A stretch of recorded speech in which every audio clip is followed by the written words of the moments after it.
Hello friends. तो I hope कि आप सब ठीक होंगे। तो जैसा कि आपने थंबनेल देखा होगा, तो आज की बड़ी खबर ये है मार्केट के, अगर आप देखा जाए कि ओला का जो शेयर है वो 15% से भी ऊपर था। मतलब तो कमाल की तेजी देखने को मिली आज इस शेयर में। तो चलिए देखते हैं कि ऐसा क्यों हुआ। वैसे मैं आपको बताऊं कि इस शेयर में लास्ट मतलब एक दो दिन से अगर आप देखें तो अच्छी हलचल मच रही थी। आप देखिए, अगर हम स्क्रीन पे अगर देख सकते हैं तो मैंने रखा है यहाँ पे। ठीक है, बहुत ऊपर चला गया शेयर आज, तो अच्छी काफी कमाई हुई होगी सबकी। तो अगर आप आज का भी ट्रेडिंग वॉल्यूम देखें तो वो ऑलमोस्ट 100 करोड़ का था।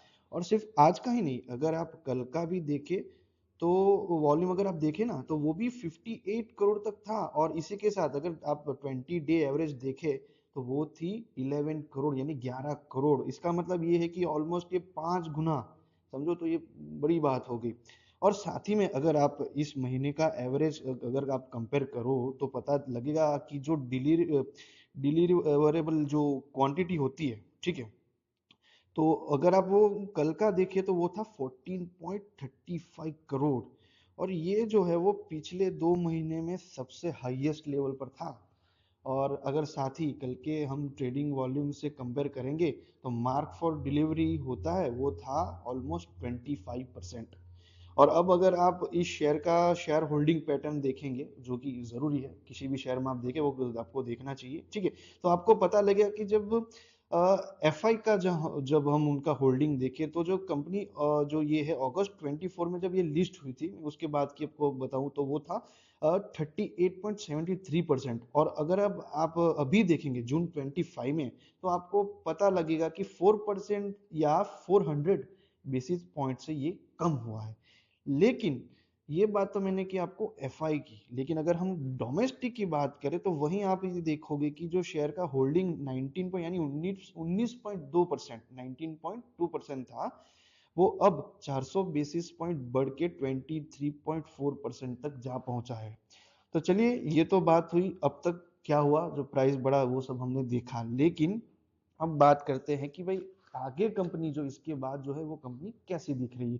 तो हाल ही में जैसे कि आपने देखा ही होगा कि कंपनी ने अपने Q1 के रिजल्ट्स अनाउंस किए थे, जिसमें हमें थोड़ा इंप्रूवमेंट देखने को मिला था, क्योंकि जो लॉस है वो थोड़ा कम हुआ था। लेकिन अगर हम ईयर ऑन ईयर YOY जो था वो वीक था थोड़ा।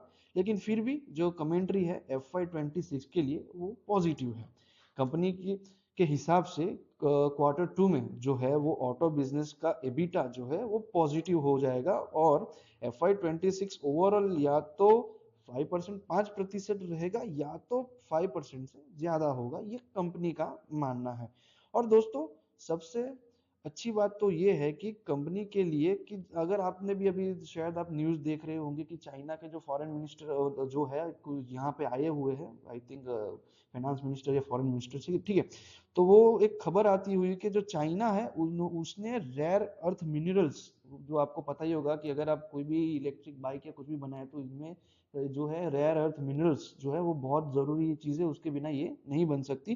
तो अब तक जो जिसके ऊपर रोक लगाई गई थी चाइना के द्वारा, वो जो है अभी वो उसको उठाने वाले हैं, ऐसा कुछ न्यूज आया है। इसका मतलब जो है कि सप्लाई जो है कंपनी के लिए वो बढ़ जाएगी, यानी प्रोडक्शन के लिए बहुत ही बढ़िया होगा। और ये मतलब बहुत ही पॉजिटिव बात है कंपनी के लिए।